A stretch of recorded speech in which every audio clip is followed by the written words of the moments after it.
ANP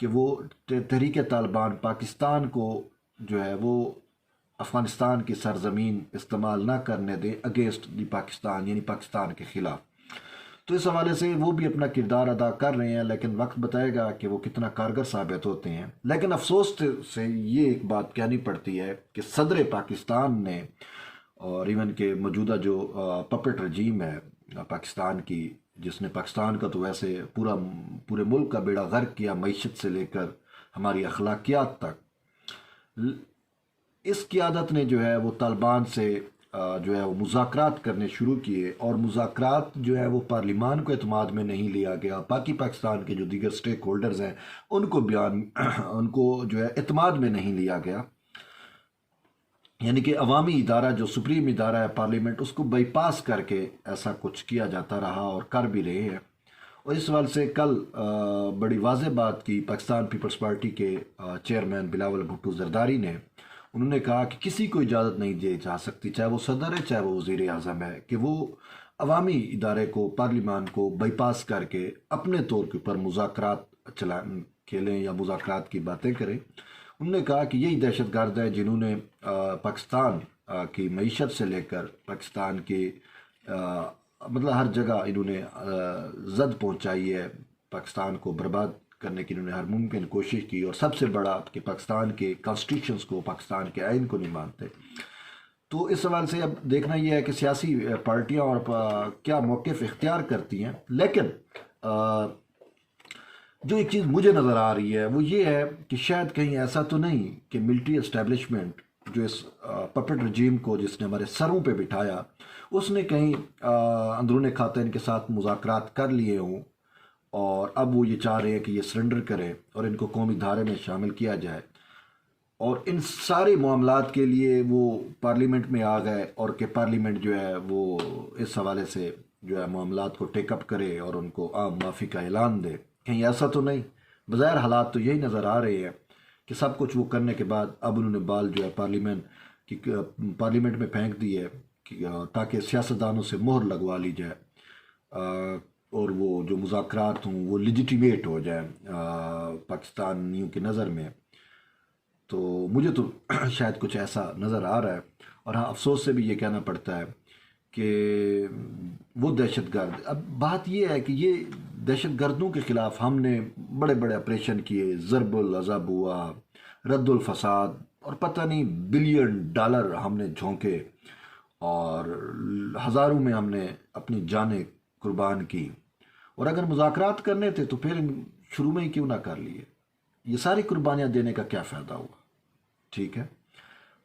جبکہ کچھ officials کا یہ بھی کہنا ہے کہ جی یہ فیصلہ تو ریاست نے کرنا ہے، اگر ریاست ہمیں کہے گی تو ہم آخری دم تک ان کے ساتھ لڑیں گے، اگر ریاست کہے گی کہ ان سے مذاکرات اور اگر یہ وہ سرنڈر کرتے ہیں اور مذاکرات ہوتے ہیں اور وہ آئین پاکستان کو تسلیم کرتے ہیں تو ہم ویسا کریں گے. بہرحال طے تو اب پارلیمان نے کرنا ہے، لیکن بظاہر یہی نظر آ رہا ہے کہ پارلیمنٹ کو ربڑ سٹیمپ کے طور پہ استعمال کیا جائے گا. ہم نے مختلف کیسز کے اندر دیکھا کہ جب بھی ملٹری اسٹیبلشمنٹ مشکل میں پھنستی ہے تو وہ پھر بیل آؤٹ جو ہے ان کو پارلیمنٹ سے کیا جاتا ہے. اب بھی یہ مذاکرات جو ہے وہ انہوں نے سارے معاملات طے کر لیے ہیں، اب صرف پارلیمنٹ سے اس کو لیجیٹیمیٹ کرنا باقی رہ گیا ہے. بظاہر مجھے یہ نظر آ رہا ہے، میں کہتا ہوں اللہ کرے ایسا نہ ہو، لیکن ہم دہشت گردوں کے حق میں نہیں ہیں. دہشت گردی کسی بھی صورت میں ہو وہ قابل مذمت ہے، اور اس کا کلا کما ہونا چاہیے. ریاست پاکستان کے پاس تمام وسائل موجود ہیں، اور وسائل ہونے کے باوجود اگر یہ کوئی کمزوری دکھاتے ہیں تو پھر یہی سمجھا جائے گا کہ ان کی نیتیں نہیں ہیں. اور پھر وہ جو ایک بات ہوتی ہے کہ تحریک طالبان پاکستان ان کے اپنے ہی لوگ ہیں، تو شاید وہ کہیں بات سچ ثابت نہ ہو. دیکھنا یہ ہے کہ اب کیا حکمت عملی اپنائی جاتی ہے، کیا واقعی پارلیمنٹ ان کو جو ہے وہ لیجیٹیمیٹ کرے گی ان مذاکرات کو، اور کیا یہ اونٹ کس کروٹ بیٹھے گا. یہ تو فیصلہ وقت نہیں کرنا ہے، ہم اس سوال سے کوئی بات حتمی طور پہ نہیں کر سکتے. لیکن تحریک طالبان پاکستان کے جو ترجمان ہیں محمد خراسانی، ان کے بہت سارے بیانات اس حوالے سے آ رہے ہیں، اور ان کا یہ کہنا تھا کہ دونوں فریقین یعنی کہ ریاست پاکستان کے کچھ لوگ اور تحریک طالبان کے پاکستان کے کچھ لوگ وہ ان کے مذاکرات ہو رہے ہیں، اور ان مذاکرات کی وجہ سے انہوں نے کہا کہ ہم سیز فائر کا اعلان کرتے ہیں 9 نومبر سے لے کر 9 دسمبر تک باقاعدہ آفیشلی تحریک طالبان پاکستان کی جانب سے سیز فائر کا اعلان کیا گیا ہے کہ وہ کسی فوجی انسٹالمنٹ پہ یا کسی فوجی تنصیب پہ یا کسی عوام کے خلاف کوئی دہشت گردی کی کارروائی نہیں کریں گے جب تک یہ مذاکرات حتمی مرحلے میں داخل نہیں ہوتے۔ تو اب مذاکرات کا دور تو شروع ہو چکا، اور سنا ہے کہ اس میں افغان طالبان بھی اپنا کردار ادا کر رہے ہیں، لیکن بات یہ ہے کہ کیا آیا جو پارلیمنٹ ڈیسائیڈ کرے گی ویسا ہوگا، اور کیا پارلیمنٹ واقعی عوامی منشا کے مطابق کچھ چیزیں ڈیسائیڈ کرے گی، یا محض اس کا کردار اسی ربڑ سٹیمپ کی طرح رہے گا کہ جیسے کہ بہت سارے معاملات پہ ہم نے دیکھا، اسی آرمی چیف کی توسیع کا معاملہ ہو، سپریم کورٹ نے بال جو ہے وہ پارلیمنٹ میں بھیجی تھی تو پارلیمنٹ نے اس کو توسیع دے دی، تو اسے نظر آتا ہے کہ پارلیمنٹ میں کتنی طاقت ہے، کیونکہ بظاہر میری اوپینین میں جو ہے وہ پارلیمنٹ ایک ربڑ سٹیمپ ہے، اور وہ اسی کو یوز کر کے، جیسے کل فوجی قیادت جو تھی وہ بڑی پرسکون تھی، جس میں باجوہ صاحب آرمی چیف یا جنرل فیض کل جو تشریف لیا بہت پرسکون تھے، لیکن سیاستدان بیچارے جو ہے وہ اپنے تذبذب کا شکار تھے، اور ان کو اس چیز کا بھی برملا غصہ بھی تھا کہ یار انہوں نے ہمیں بائی پاس کر کے آج ان کو پارلیمنٹ یاد آئی، لیکن مذاکرات انہوں نے پہلے سے شروع کیے ہوئے ہیں، جس کا اظہار مختلف اپوزیشن لیڈرز نے کیا بھی صحیح۔ اور پھر اس سے بڑھ کے ایک اور بات جو اہم ہے وہ یہ ہے کہ اگر پارلیمنٹ کوئی مضبوط سٹینڈ اڈاپٹ کرتی ہے اس حوالے سے، تو کیا اس پہ امپلیمنٹیشن ہوگی؟ جیسا کہ میں نے آپ کو کہا کہ کچھ فوجی ملٹری آفیشلز کا یہ کہنا تھا کہ اگر ہمیں ریاست کہے گی کہ آخری دم تک لڑو اور ہم لڑیں گے، اگر وہ کہے گی کہ نہیں لڑنا ہے ان کے ساتھ، ان کو ہم معافی دیتے ہیں، تو ہم پھر بھی اس کے ساتھ ہیں۔ اور جیسے کہ آرمی چیف نے بھی کہا کہ جی Imran Khan is my boss, he is not my friend but he is my boss, تو باس دیکھتے ہیں جی، اور وہ پھر باس خود کل نہیں آیا، یعنی کہ آپ یہ دیکھیں پارلیمنٹ کے اندر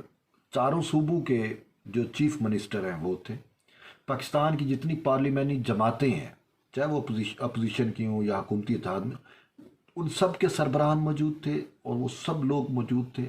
وہ اکلوتا ایک شخص عمران خان نہیں تھا، اس نے اپنے آپ کو سنگل آؤٹ کیا، اور وہ نہیں تھا، اس کو ہونا چاہیے تھا، اگر یہ قومی سلامتی